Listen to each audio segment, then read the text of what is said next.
বিষ এবং অমৃত, এর ভিত্তিতেই সংসার চক্র চলতে থাকে। যখন সমুদ্র মন্থন হয়েছিল তখন এই দুই প্রাপ্ত হয়েছিল, প্রথমে বিষ পাওয়া গেল, তারপর অমৃত। জীবন মন্থন করলেও এগুলো লাভ করা যায়। এবার এই যে বিষ, তা হলো অমৃতের থেকে অনেক বেশি শক্তিশালী এবং সেই জন্যই অনেক বেশি ঘাতকও। এবার বোঝার চেষ্টা করি এই বিষ আসলে কি। যে কোনো বস্তু বা কোনো ভাব যদি মাত্রার থেকে বেশি পরিমাণে আপনার কাছে থাকে, প্রয়োজনের থেকে বেশি আপনার কাছে থাকে, তাহলে সেটা আপনার কাছে বিষ সমান হতে পারে। তা সে ধন হোক, শক্তি হোক, সম্মান হোক, ইত্যাদি ইত্যাদি। যদি আপনার কাছে এমন কিছু থেকে থাকে যা মাত্রার থেকে বেশি পরিমাণে আপনার কাছে আছে, তাহলে তাকে ভাগ করতে শিখুন। যদি আপনি ভাগ করতে শিখে যান, তাহলে এই বিষই আপনার জন্য অমৃতে পরিণত হবে, আর তাদের কাছেও অমৃত সমান হয়ে উঠবে যাদের এই সাহায্যের প্রয়োজন। তাহলে ভাগ করে নিতে শিখুন আর আমার সাথে ভালোবেসে বলুন, রাধা রাধা। দেবে যে আপনি বড় বড় সমস্যার সমাধান করতে পারবেন। এবার যদি কথা বলি সব থেকে কঠিন সময়ের, তাহলে সেটা হলো বিচ্ছেদের। যা মা সীতাকে সহ্য করতে হয়েছে শ্রীরামের জন্য, রাধা কৃষ্ণকেও সহ্য করতে হয়েছে। যে ব্যক্তি বিচ্ছেদের সময় সঠিক পথে চলে এসেছে, সে জীবনে অনেক শ্রেষ্ঠ স্থানে অবশ্যই পৌঁছতে পারবে। এবার যদি কথা বলি সব থেকে জরুরি এবং গুরুত্বপূর্ণ সময়ের, তাহলে সেটা হলো সংযোগ। সকলকে সাহায্য করতে থাকুন। আপনি অন্যদের সাহায্য করে তাদের যত আনন্দ দিতে পারবেন, ততটাই আনন্দ আপনারও জীবনে অবশ্যই আসবে। আসুন আর আমার সাথে ভালোবেসে বলুন, রাধা রাধা। কোনো বাড়িতে, কোনো পরিবারে যখন কারোর জন্ম হয়, তখন তা কত সুখের মুহূর্ত হয়। সেই ছোট্ট সন্তান যখন কিছুটা বড় হয়, সে হাঁটার চেষ্টা করে, আর সেই প্রক্রিয়াতেও খুব বড় একটা শিক্ষা লুকিয়ে রয়েছে, ঠেলে দেওয়া। যখন আপনি হাঁটতে চান, সামনে এগোতে চান, তখন আপনি কি করেন? নিজের পায়ের তলার যে মাটি, তাকে আপনি পেছনে ঠেলে দেন। ব্যাস, এই একই জিনিস তো জীবনেও শিখতে হবে। এবার যদি আপনি জ্ঞানের পথে অগ্রসর হতে চান, তাহলে অজ্ঞানতাকে পেছনে সরিয়ে দিতে হবে। যদি আপনি প্রকাশের দিকে এগোতে চান, তাহলে অন্ধকারকে পেছনে সরিয়ে দিতে হবে। যদি আপনি ভবিষ্যতে সফল হতে চান, তাহলে অতীতের যে অসফলতাগুলিকে পেছনে সরিয়ে দিতে হবে। যে জল বইতে বইতে থেমে যায়, তাকে আমরা নালা বলে থাকি। তার থেকে দুর্গন্ধ বের হয়, কিন্তু যে জল বইতেই থাকে তাকেই আমরা পবিত্র জল বলি। তাহলে আপনিও কর্ম করতে থাকুন, কখনো থামবেন না। আর আমার সাথে ভালোবেসে বলুন, রাধা রাধা। কামবোধ, এটাই আপনার অন্তরের প্রথম শত্রু। বেশিরভাগ মানুষই কামবোধ বলতে লালসা বোঝেন, কিন্তু এটা সম্পূর্ণ সত্য নয়। কামের আসল অর্থ হল কামনা। এটা খুবই সহজ ব্যাপার। মনুষ্য শরীর থাকলে, মানুষের মন থাকলে, এই কামনা অবশ্যই থাকবে। এবার এটাই দেখতে হবে যে এই কামনা নেতিবাচক কামনা নাকি ইতিবাচক কামনা। অন্য কারোর জিনিসে নজর দেওয়া, অন্য কোনো মানুষের উপর নজর দেওয়া, কোনো অনুচিত বস্তুর দিকে নজর দেওয়া, এই নেতিবাচক কামনা। আর এই দুষ্কামনা মানুষকে দিয়ে অপকর্ম করাবেই করাবে। তাই মনে রাখবেন, যে ব্যক্তি নিজের কামনাকে নিয়ন্ত্রণে রাখতে পারেন, তিনি সঠিক পথেও থাকেন, সঠিক লক্ষ্যে পৌঁছতেও পারেন। যিনি কামনা নিয়ন্ত্রণে রাখতে পারেন না, তিনি তার পথও হারিয়ে ফেলেন এবং লক্ষ্যচ্যুতও হন। তাই মনে রাখবেন, নিজের কামনাগুলিকে নিয়ন্ত্রণে রাখুন। কাম নামক এই শত্রুর ওপর বিজয় লাভ করুন। আর আমার সাথে ভালোবেসে বলুন, রাধা রাধা। ক্রোধ, আপনার অন্তরের আরো একটা শত্রু। এই ক্রোধ আসলে কি? আপনার মনের এক ভাবনা, যা আপনার মনেই উৎপন্ন হয়। এই মন আত্মার সাথে যুক্ত থাকে। এখন একটা ভাবনা যা আত্মার সাথে যুক্ত থাকে, তাকে অনুচিত কেন বলা হয়, সেটা বোঝার চেষ্টা করুন। ক্রোধ কখনো কখনো জরুরি হয়, বিশেষ রূপে তখন যখন আপনি সঠিক পক্ষে দাঁড়িয়ে রয়েছেন এবং সামনের ব্যক্তি অধর্মের পক্ষে রয়েছেন আর বিনম্রভাবে মানছেন না। যেমন শ্রীরাম ক্রুদ্ধ হয়েছিলেন সাগরের ওপর, ওটা উচিত ছিল, আর তা ততক্ষণই উচিত যতক্ষণ আপনি ক্রোধকে নিয়ন্ত্রণ করছেন। যদি ক্রোধ আপনাকে নিয়ন্ত্রণ করতে শুরু করে তাহলে পরিস্থিতি এমনও হতে পারে, ধরুন একজন ব্যক্তির প্রতি ক্রোধের কারণে আপনি তার ক্ষতি করতে চান। আপনি একটা কয়লা হাতে নিলেন আর সেই কয়লা সামনের ব্যক্তির ক্ষতি করার পূর্বে আপনার হাত জ্বালিয়ে দেবে। ব্যাস, ক্রোধ এটাই করে, সর্বপ্রথম আপনার ক্ষতি করে, আপনার বিবেক হরণ করে নেয়, আপনি আপনার নিয়ন্ত্রণ হারিয়ে ফেলেন আর সবকিছু নষ্ট হয়ে যায়। বেশিরভাগ মানুষ ক্রোধে এমন সিদ্ধান্ত নেন যে সেটা তাদেরই বিনাশের কারণ হয়ে দাঁড়ায়। আর কিছু মানুষ বলেন যে আমাদের জীবনে এত যন্ত্রণা আছে, এত সংকট আছে যে ক্রোধ উৎপন্ন হবেই। আর এরকম সময় এটাই উচিত হবে যে আপনি নিজেকে ক্রোধের থেকে দূরে রাখুন আর তারপর সমস্যার নিবারণ করুন। আর এই নিবারণই আপনার জীবনকে একটা শ্রেষ্ঠ স্তরে পৌঁছে দেবে। তাহলে ক্রোধ থেকে দূরে থাকুন, সুপ্রসন্ন থাকুন আর আমার সাথে ভালোবেসে বলুন রাধা রাধা। মানুষ বড়ই বিচিত্র প্রাণী। অধিক থেকে অধিকতর ধন লাভ করার চেষ্টায় নিজের শরীরকে নষ্ট করে ফেলেন, নিজের শক্তি হারিয়ে ফেলেন, নিজের সামর্থ্য হারিয়ে ফেলেন। আর যে ধন লাভ করেন সেটা কোথায় যায়? সেই শক্তি, সেই সামর্থ্যকে আবার ফিরে পাওয়ার জন্য। আর কিছু মানুষ জীবন এমন ভাবে যাপন করেন যেন তা কখনোই শেষ হবে না, কিন্তু শেষ তো সবারই হবে।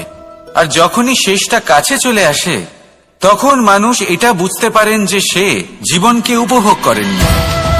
তার কারণটা কি? লালসা। এই লালসা জন্ম দেয় লোভকে, আর এই লোভ জন্ম দেয় আপনারই বিনাশকে। সেই জন্য আজ আপনার কাছে যা কিছু আছে, যেমনটা আছে তার সাথে জীবন যাপন করুন, পূর্ণরূপে যাপন করুন। আপনার কাছে যতই ধন, শক্তি, মান থাকুক তা সবার মধ্যে ভাগ করতে শিখুন। ভাগ করলে ভালোবাসা বাড়ে, আর এই ভালোবাসা দ্বারা জীবন আরো সুখময় হয়ে ওঠে। তাহলে আসুন আর আমার সাথে ভালোবেসে বলুন রাধা রাধা। মন, জীবনে যখনই কোনো বস্তু বা সুখ স্বাচ্ছন্দ্য অধিক মাত্রায় আপনার কাছে চলে আসে তখন নিজেকে শ্রেষ্ঠ মনে করার একটা প্রবণতা দেখা যায়, যা হয় আত্মবিশ্বাসে পরিণত হয়, নয়তো অহংকারে। এবার আত্মবিশ্বাস আর অহংকারের মধ্যে অনেক বড় পার্থক্য রয়েছে। আমি এটা করতে পারি, আমি ওটাও করতে পারি, এ হলো আত্মবিশ্বাস। শুধুমাত্র আমি এটা করতে পারি, শুধুমাত্র আমি ওটাও করতে পারি, আমি হলাম সর্বশ্রেষ্ঠ, এটা হলো অহংকার। এবার এই অহংকার এর ধ্বনি অনেক দূর প্রবাহিত হয় আর এর প্রহার সর্বপ্রথম আপনাকে বিপর্যস্ত করে। এবার এই অহংকার এর বিপরীত শব্দ হলো বিনয়, অর্থাৎ নিজের ঊর্ধ্বে উঠে অন্যের বিষয় ভাবনা চিন্তা করা, সংসারের বিষয় ভাবা। এই বিনয়ী হবার চেষ্টা করুন, একের থেকে অনেক হওয়ার চেষ্টা করুন এবং একসাথে থাকার চেষ্টা করুন। নিশ্চিত রূপেই আপনি বিকাশের কারণ হবেন। মত্ততা থেকে নিজেকে দূরে রাখুন, অহংকার থেকে নিজেকে দূরে রাখুন। এই মন প্রসন্ন হয়ে বলবে রাধা রাধা। জীবনে যখন কোনো ব্যক্তি নিজের লক্ষ্য প্রাপ্তির জন্য নিরন্তর পরিশ্রম করতে থাকেন, চেষ্টা করতে থাকেন, তখন তিনি কষ্ট অনুভব করেন, কখনো শারীরিক কষ্ট, কখনো মানসিক কষ্ট। এবার উনি এটা ভাবতে থাকেন যে আমি কি উচিত করছি নাকি অনুচিত করছি।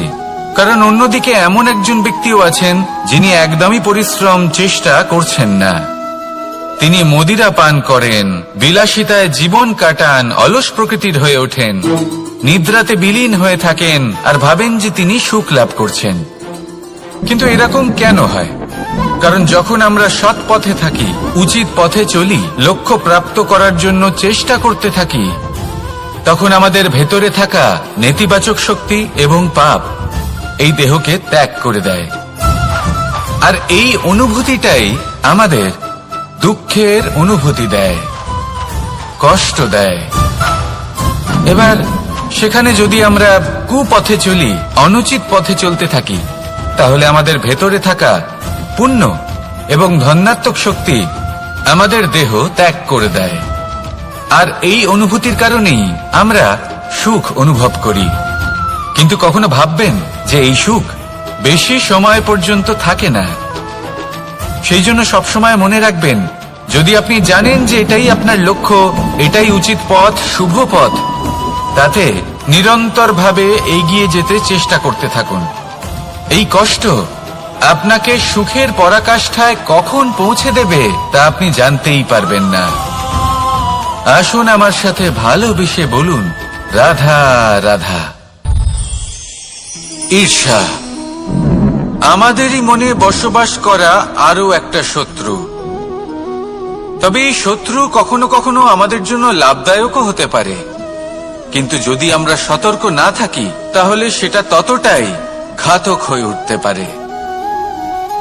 যদি আপনার কোনো প্রতিদ্বন্দ্বী থেকে থাকে যে এগিয়ে চলেছে, তাকে দেখে আপনার মনে ঈর্ষা উৎপন্ন হয়, আর ঈর্ষাবশত আপনি নিরন্তর চেষ্টা করতে থাকেন, পরিশ্রম করতে থাকেন সামনে এগোনোর জন্য, তাহলে তার দ্বারা আপনার বিকাশই হবে। কিন্তু যদি আপনি নিজের বিরোধীকে শেষ করতে দেওয়ার জন্য অগ্রসর হন, তাকে বিনাশ করার জন্য অগ্রসর হন, তাহলে এই ঈর্ষা প্রথমে আপনার বিনাশ অবশ্যই করবে। একটা কথা আছে, এটা পশু প্রবৃত্তি, আপনি শুধুই নিজের বিকাশের কথা ভাববেন। তিনিই হলেন প্রকৃত মানুষ, যিনি অন্য মানুষের জন্য প্রাণও দিতে পারেন। এই ঈর্ষা যদি আপনাকে বিকাশের পথে নিয়ে যেতে পারে তাহলে খুবই ভালো।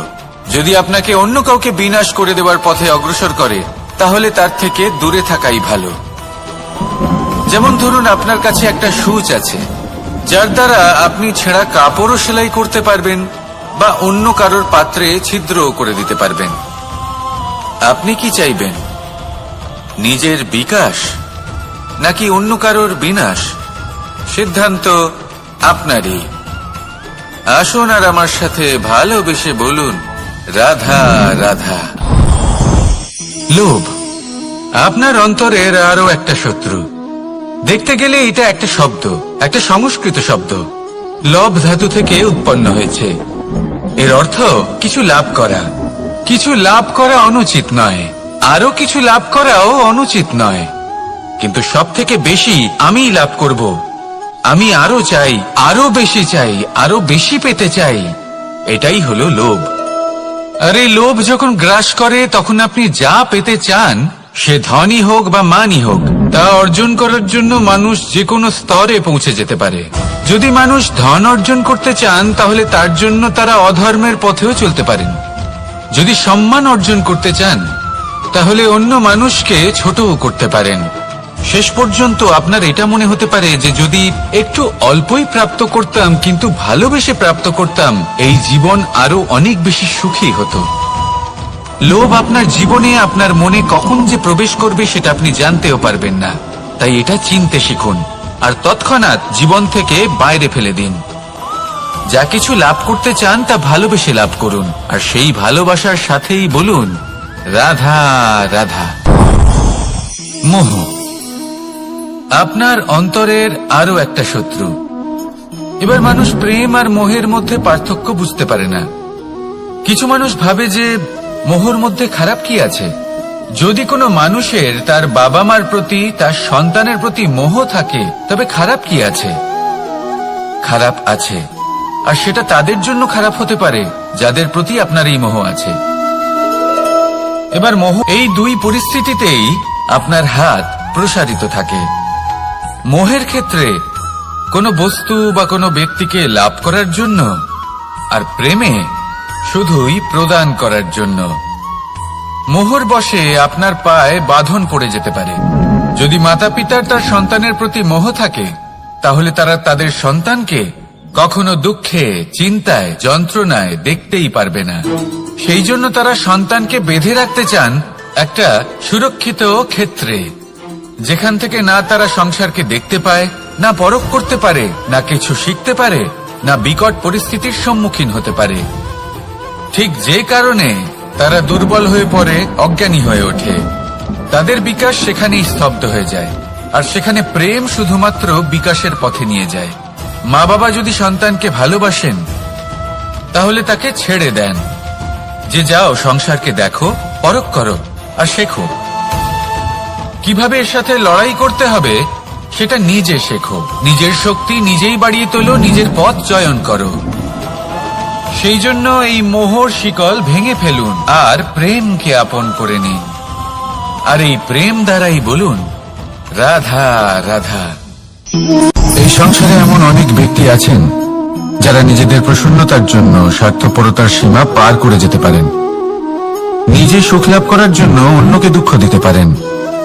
ওনাদের কারোর প্রতি কোনো টান নেই, না সমাজের প্রতি, না আপনজনদের প্রতি, না ঈশ্বরের প্রতি।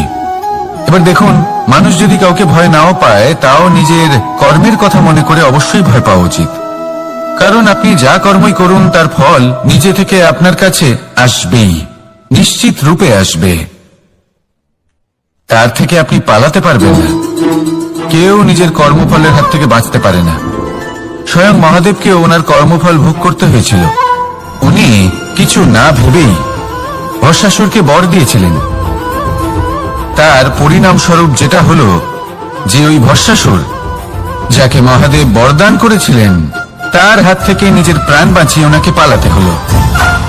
এই সংসারে এমন কেউ নেই যে নিজের কর্মফলের হাত থেকে বাঁচতে পারে।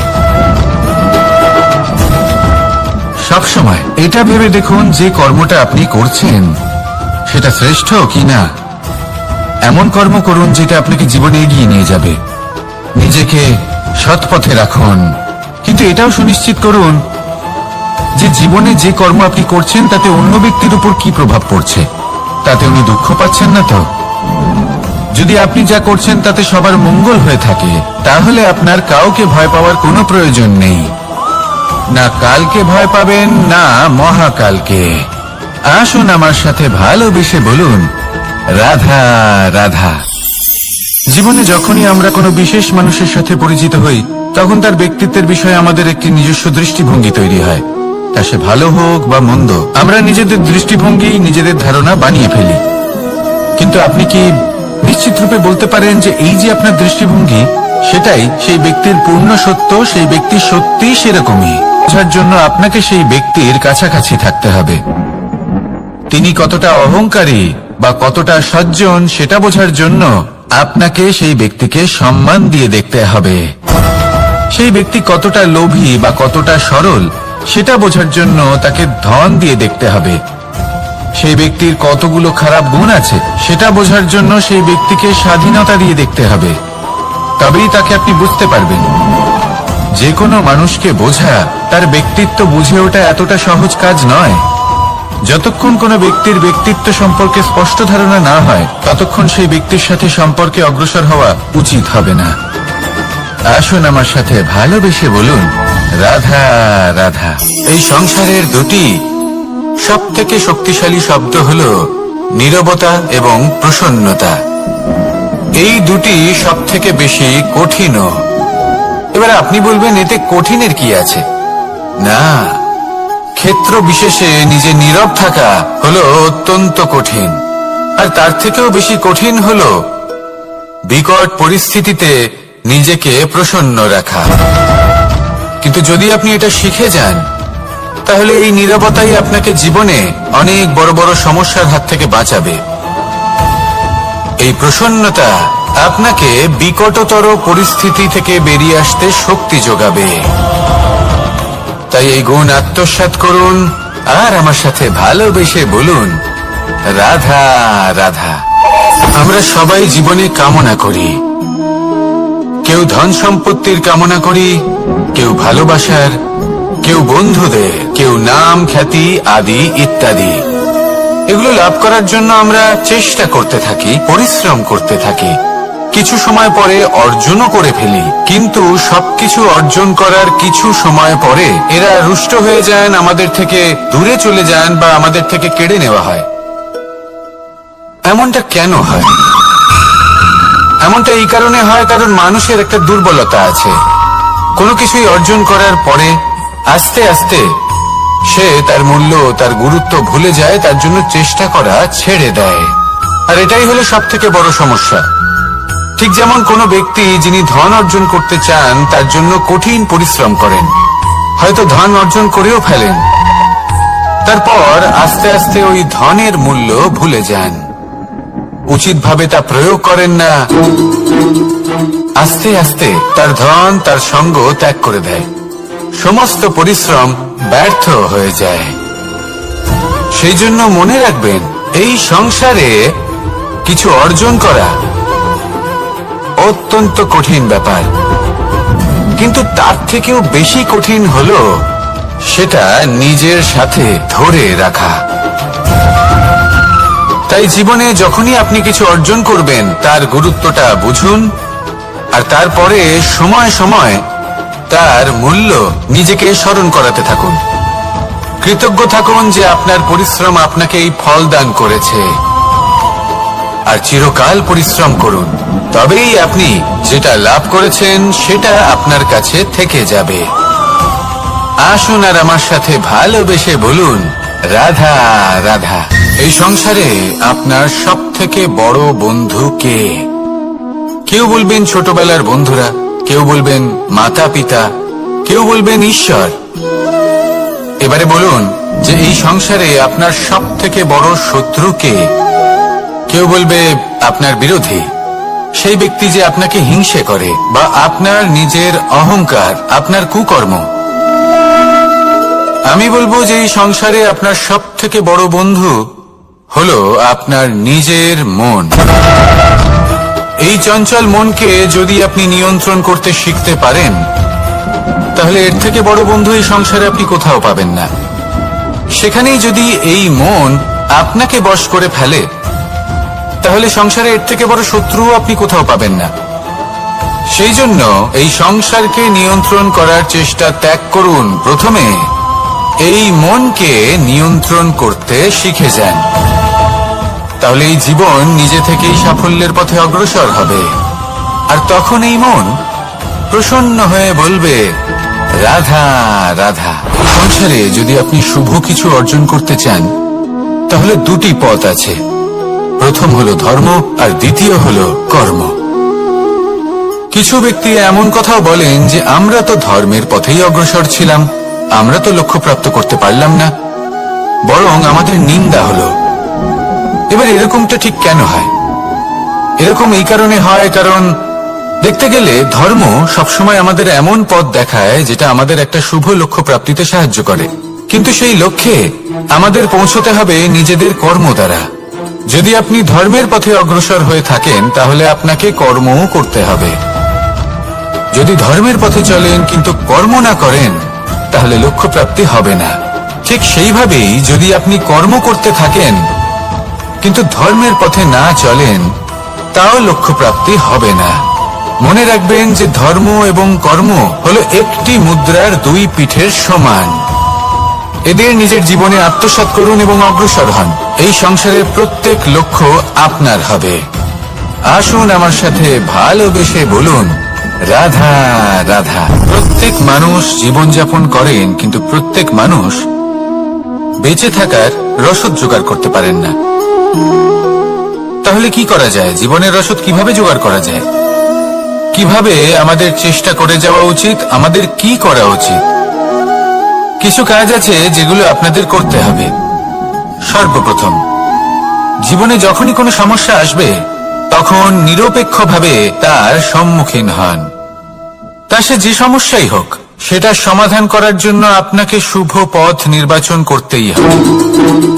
তারপরে যদি আপনার হাতে কখনো ক্ষমতা আসে, সেই মুহূর্তে আরো বেশি বিনম্র থাকতে হবে। আপনি ধন অর্জন করলে তখন অহংকার জাগ্রত হতে দিলে চলবে না। আপনি যদি শক্তিশালী হয়ে ওঠেন, তাও অহংকার জাগ্রত হলে চলবে না। জীবনে যখনই ক্রোধ হবে, তখন নিজেকে নিয়ন্ত্রণ করুন, আর ভেবে দেখুন যে যদি এই মুহূর্তে আপনি ক্রোধ দেখান, তাহলে তার পরিণাম কি হবে। এর ফলে কি কিছু শুভ ঘটনা ঘটবে নাকি অশুভ কিছু ঘটবে? শুধু এই কটা কাজ নিজেদের জীবনে আত্মসাৎ করুন, জীবন যাপন অত্যন্ত সহজ হয়ে যাবে। আসুন আমার সাথে ভালোবেসে বলুন, রাধা। মানুষ বড়ই বিচিত্র প্রাণী। অধিক থেকে অধিকতর ধন লাভ করার চেষ্টায় নিজের শরীরকে নষ্ট করে ফেলেন, নিজের শক্তি হারিয়ে ফেলেন, নিজের সামর্থ্য হারিয়ে ফেলেন। আর যে ধন লাভ করেন সেটা কোথায় যায়? সেই শক্তি, সেই সামর্থ্যকে আবার ফিরে পাওয়ার জন্য। আর কিছু মানুষ জীবন এমন ভাবে যাপন করেন যেন তা কখনোই শেষ হবে না। কিন্তু শেষ তো সবারই হবে। আর যখনই শেষটা কাছে চলে আসে, তখন মানুষ এটা বুঝতে পারেন যে সে জীবনকে উপভোগ করেন। তার কারণটা কি? লালসা। এই লালসা জন্ম দেয় লোভকে, আর এই লোভ জন্ম দেয় আপনারই বিনাশকে। সেই জন্য আজ আপনার কাছে যা কিছু আছে, যেমনটা আছে, তার সাথে জীবন যাপন করুন, পূর্ণরূপে যাপন করুন। আপনার কাছে যতই ধন, শক্তি, মান থাকুক, তা সবার মধ্যে ভাগ করতে শিখুন। ভাগ করলে ভালোবাসা বাড়ে, আর এই ভালোবাসা দ্বারা জীবন আরো সুখময় হয়ে ওঠে। তাহলে আসুন আর আমার সাথে ভালোবেসে বলুন, রাধা রাধা। মন। জীবনে যখনই কোনো বস্তু বা সুখ স্বাচ্ছন্দ্য অধিক মাত্রায় আপনার কাছে চলে আসে, তখন নিজেকে শ্রেষ্ঠ মনে করার একটা প্রবণতা দেখা যায়, যা হয় আত্মবিশ্বাসে পরিণত হয়, নয়তো অহংকারে। এবার আত্মবিশ্বাস আর অহংকারের মধ্যে অনেক বড় পার্থক্য রয়েছে। আমি এটা করতে পারি, আমি ওটাও করতে পারি, এ হলো আত্মবিশ্বাস। শুধুমাত্র আমি এটা করতে পারি, শুধুমাত্র আমি ওটাও করতে পারি, আমি হলাম সর্বশ্রেষ্ঠ, এটা হলো অহংকার। এবার এই অহংকার এর ধ্বনি অনেক দূর প্রবাহিত হয়, আর এর প্রহার সর্বপ্রথম আপনাকে বিপর্যস্ত করে। এবার এই অহংকার এর বিপরীত শব্দ হলো বিনয়, অর্থাৎ নিজের ঊর্ধ্বে উঠে অন্যের বিষয় ভাবনা চিন্তা করা, সংসারের বিষয় ভাবা। এই বিনয়ী হবার চেষ্টা করুন, একের থেকে অনেক হওয়ার চেষ্টা করুন, এবং একসাথে থাকার চেষ্টা করুন। নিশ্চিত রূপেই আপনি বিকাশের কারণ হবেন। মত্ততা থেকে নিজেকে দূরে রাখুন, অহংকার থেকে নিজেকে দূরে রাখুন। এই মন প্রসন্ন হয়ে বলবে, রাধা রাধা। জীবনে যখন কোনো ব্যক্তি নিজের লক্ষ্য প্রাপ্তির জন্য নিরন্তর পরিশ্রম করতে থাকেন, চেষ্টা করতে থাকেন, তখন তিনি কষ্ট অনুভব করেন, কখনো শারীরিক কষ্ট, কখনো মানসিক কষ্ট। এবার উনি এটা ভাবতে থাকেন যে আমি কি উচিত করছি নাকি অনুচিত করছি। কারণ অন্যদিকে এমন একজন ব্যক্তিও আছেন যিনি একদমই পরিশ্রম, চেষ্টা করছেন না। তিনি মদিরা পান করেন, বিলাসিতায় জীবন কাটান, অলস প্রকৃতির হয়ে ওঠেন, নিদ্রাতে বিলীন হয়ে থাকেন, আর ভাবেন যে তিনি সুখ লাভ করছেন। কিন্তু এরকম কেন হয়? কারণ যখন আমরা সৎ পথে থাকি, উচিত পথে চলি, লক্ষ্য প্রাপ্ত করার জন্য চেষ্টা করতে থাকি, তখন আমাদের ভেতরে থাকা নেতিবাচক শক্তি এবং পাপ এই দেহকে ত্যাগ করে দেয়। আর এই অনুভূতিটাই আমাদের দুঃখের অনুভূতি দেয়, কষ্ট দেয়। এবার সেখানে যদি আমরা কুপথে চলি, অনুচিত পথে চলতে থাকি, তাহলে আমাদের ভেতরে থাকা পুণ্য এবং ধনাত্মক শক্তি আমাদের দেহ ত্যাগ করে দেয়। আর এই অনুভূতির কারণেই আমরা সুখ অনুভব করি। কিন্তু কখনো ভাববেন যে এই সুখ বেশি সময় পর্যন্ত থাকে না। সেই জন্য সবসময় মনে রাখবেন, যদি আপনি জানেন যে এটাই আপনার লক্ষ্য, এটাই উচিত পথ, শুভ পথ, তাতে নিরন্তরভাবে এগিয়ে যেতে চেষ্টা করতে থাকুন। এই কষ্ট আপনাকে সুখের পরাকাষ্ঠায় কখন পৌঁছে দেবে তা আপনি জানতেই পারবেন না। আসুন আমার সাথে ভালোবেসে বলুন, রাধা রাধা। ঈর্ষা আমাদেরই মনে বসবাস করা আরো একটা শত্রু। তবে এই শত্রু কখনো কখনো আমাদের জন্য লাভদায়কও হতে পারে, কিন্তু যদি আমরা সতর্ক না থাকি তাহলে সেটা ততটাই ঘাতক হয়ে উঠতে পারে।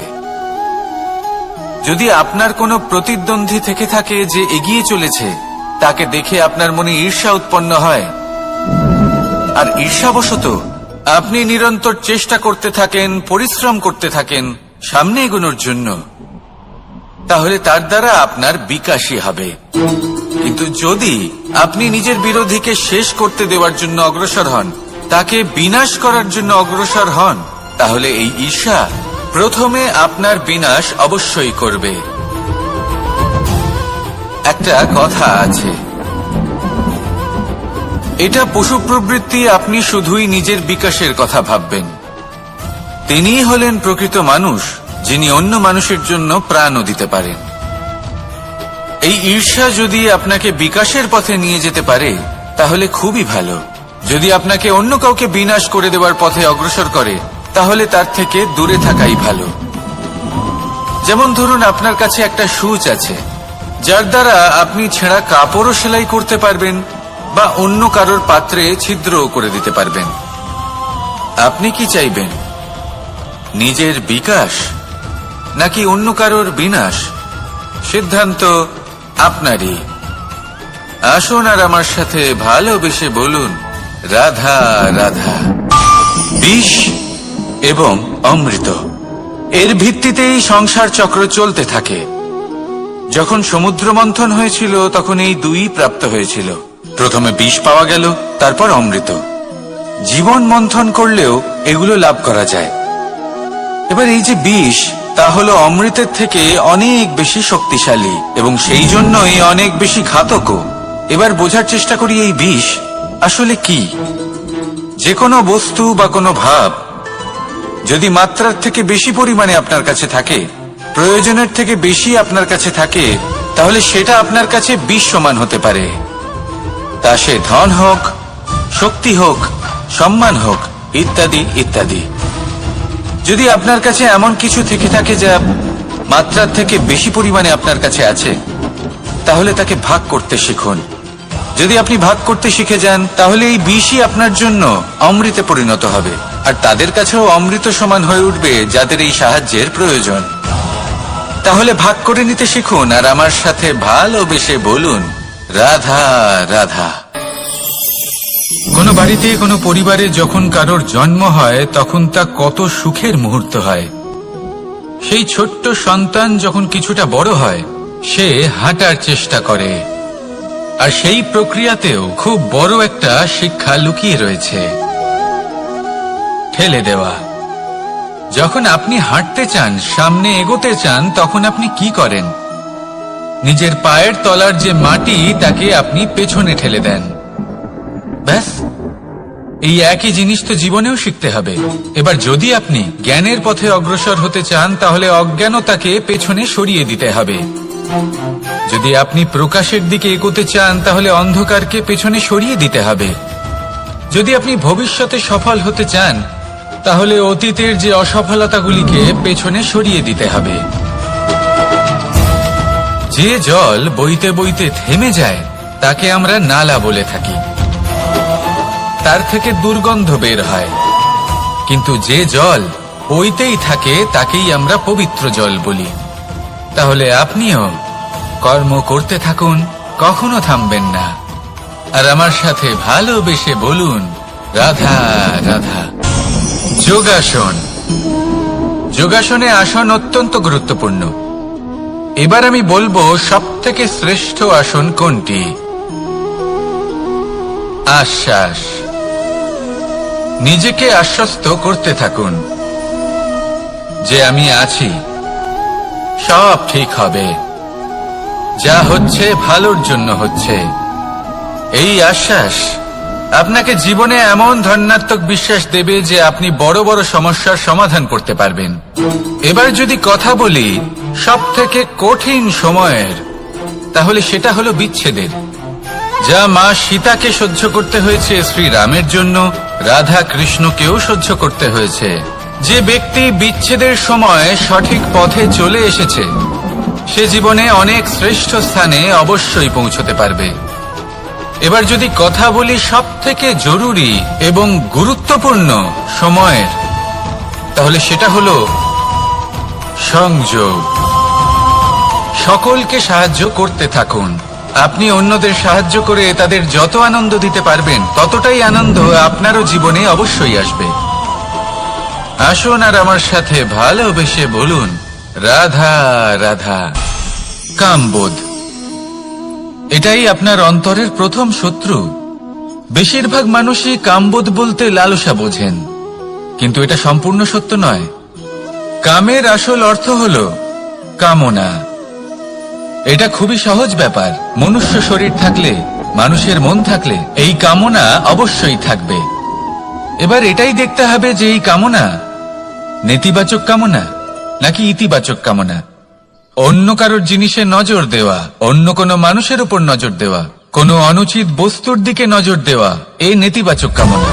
আর এই দুষ্কামনা মানুষকে দিয়ে অপকর্ম করাবেই করাবে।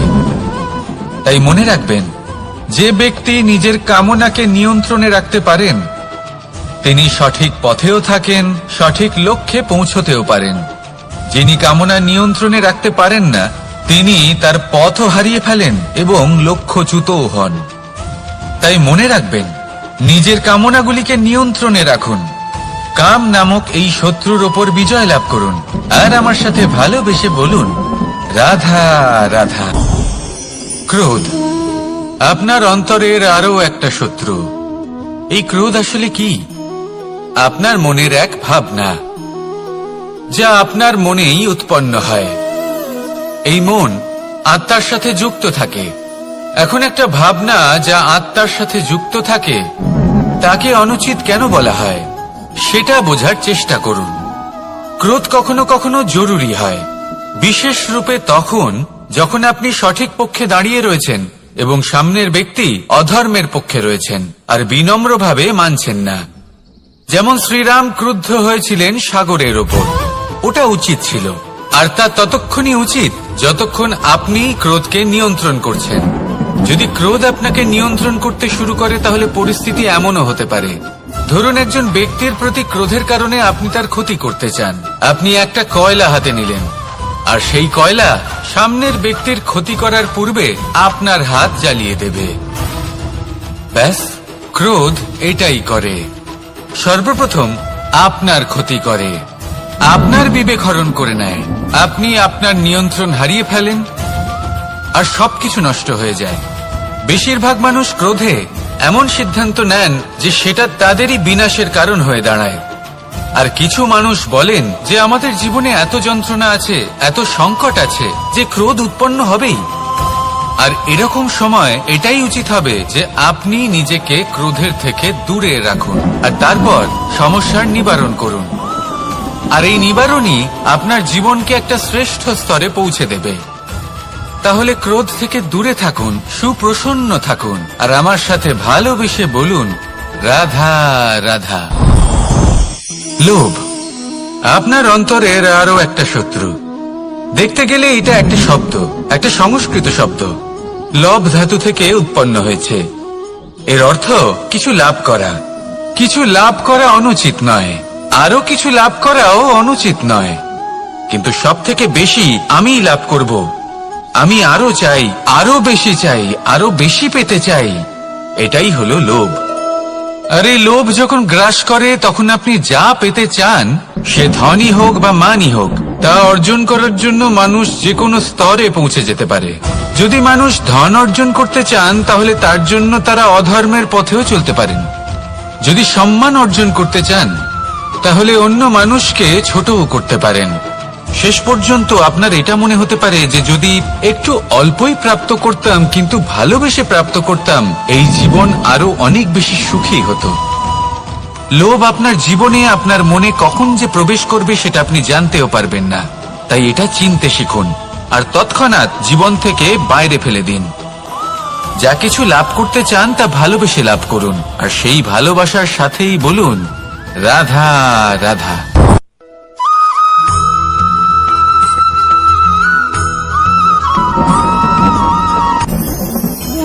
ভোজন, এবার ভোজন সংগ্রহ করার জন্য মানুষ কি না করেন, সব সময় চেষ্টা করতে থাকেন।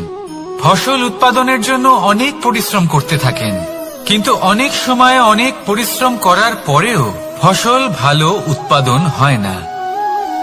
এর কারণ কি? কারণ হলো এটাই যে আপনি পরিশ্রম হয়তো অনেক করেছেন, কিন্তু আপনার নজর তো সেই বীজের দিকে ছিলই না যা আপনি রোপণ করেছেন। সেই জন্য সবসময় কোনো বীজ রোপণ করার আগে তাকে পরখ করে দেখুন, তা অত্যন্ত আবশ্যক। আর সেইভাবেই যখনই কোনো কর্মের প্রশ্ন আসে, তাহলে সেখানে শুধুমাত্র পরিশ্রম যথেষ্ট নয়, সেই কাজের প্রতি আপনার কর্তব্য কি, আপনার উদ্দেশ্য কি, সেটা জানা হলো অত্যন্ত গুরুত্বপূর্ণ। তাই কর্ম করুন, কিন্তু সেই কর্মের প্রতি আপনার যা উদ্দেশ্য তার মাহাত্ম্য বুঝতে চেষ্টা করুন। তাহলে আসুন আমার সাথে ভালোবেসে বলুন, রাধা।